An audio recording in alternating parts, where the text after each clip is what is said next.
नमस्कार,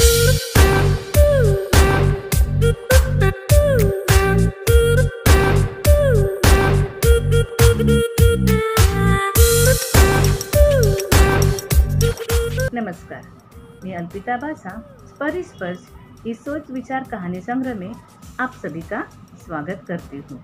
आज मैं आपको सकारात्मक विचार पर एक कहानी प्रस्तुत करने जा रही हूँ, जिसे सुनकर आप अपने विचारों को जरूर बदलेंगे।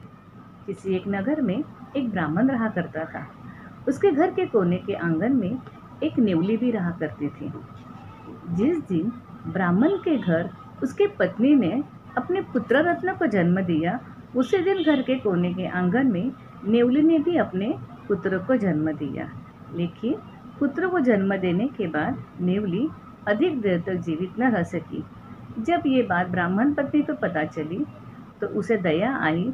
उसने उस नेवले के बच्चे को लालन पालन अपने बच्चे के साथ करना शुरू कर दिया।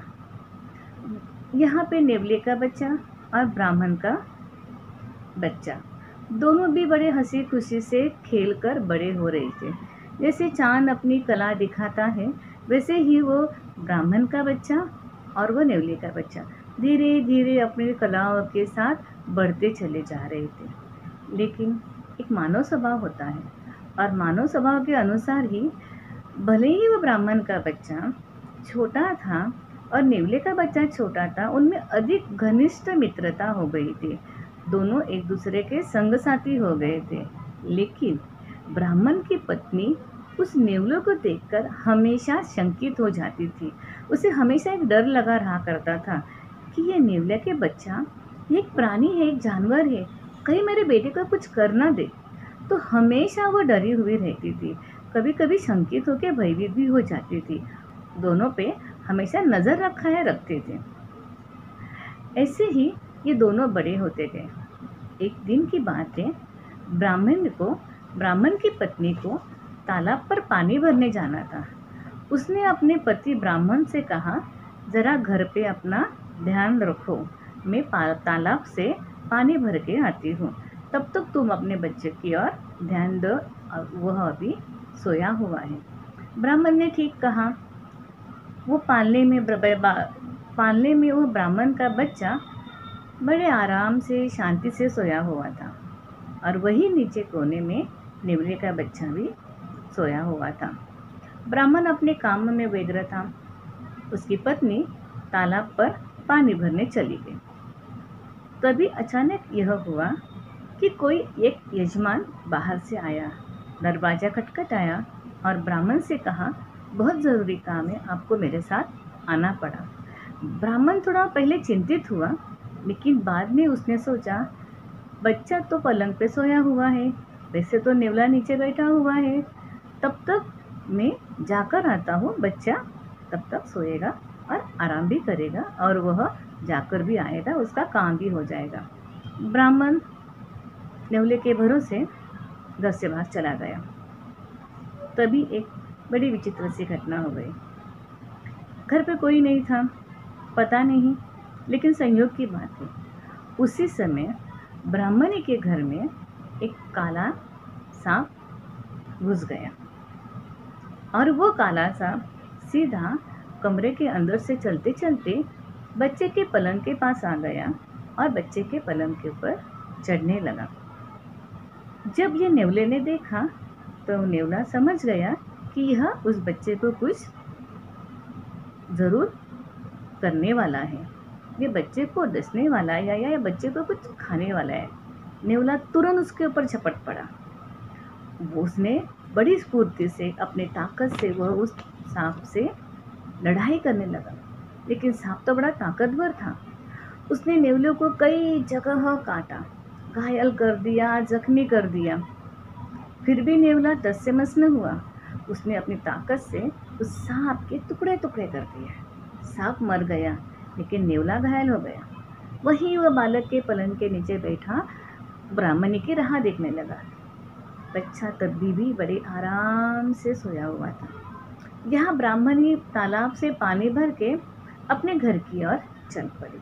जैसे ही घर के पास उसे ब्राह्मण पत्नी की आहट मिली, नेवला तुरंत दौड़ता दौड़ता ब्राह्मणी के पास जाने लगा। ब्राह्मण सिंह ने देखा कि नेवला उसके पास दौड़ता दौड़ता आ रहा है। जब उसने नेवले को देखा, अरे नेवले का सारा जो अंग है, शरीर है, खून से भरा हुआ है।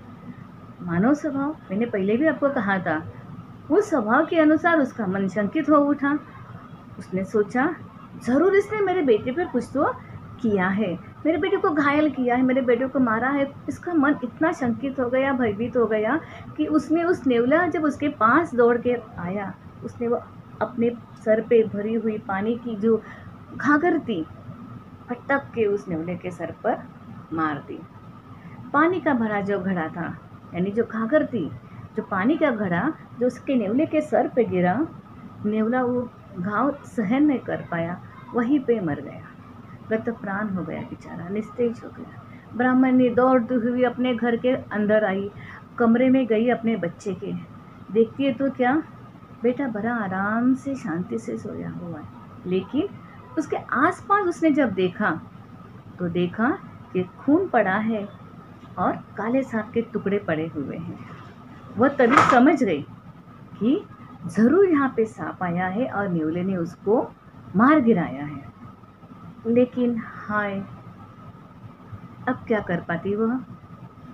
वो तुरंत नेवले के पास दौड़ती दौड़ती चली गई। देखते तो क्या, नेवला उस घाव को बर्दाश्त न कर पाया, वो पहले ही जख्मी था, वो मर चुका था। अब ये ब्राह्मण पत्नी अपने आप पश्चाताप करने लगी, हाय मैंने ये क्या गलत कर दिया, मैंने उस बेचारे निष्पाप जीव को मार दिया जिसने मेरे बेटे की जान बचाई।